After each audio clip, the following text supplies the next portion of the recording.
gonna start with looking at placement. What is placement when it comes to an accent?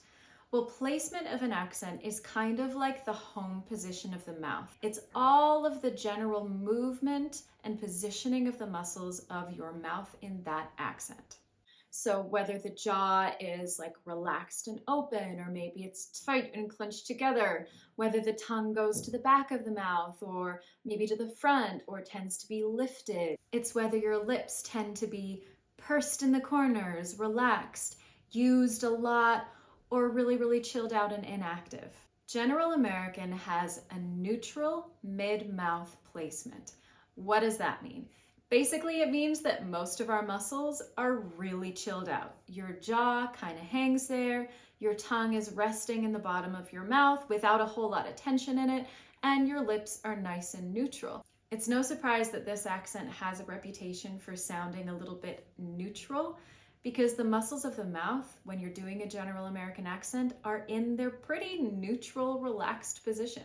Now, of course, we're not suggesting that every American speaks in exactly the same way. There's a lot of variation, but there are patterns. So we're gonna focus on the patterns.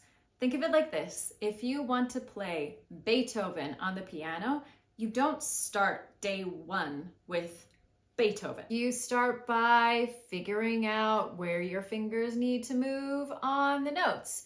Then you build into scales and some basic songs. And then after a while, you start with Beethoven, but you don't just play it like instantly at speed with all of the nuance and the emotion and the performance. No, you start bit by bit. The hard parts, you kind of have to go slowly and then speed it up so that your fingers, your muscles build in that muscle memory, and then you can add all the nuance. Accents are the same. You need to plunk your way through the basics and the scales and the awkward movements and the sounds that are kind of right, but not quite, if you want to get to the point where you're playing a character, dealing with intricacies of emotion and expression and communication and speech without thinking about whether or not you're doing the accent. So before you even get to American sounds, you need to be sure that your fingers are in shape and playing some scales.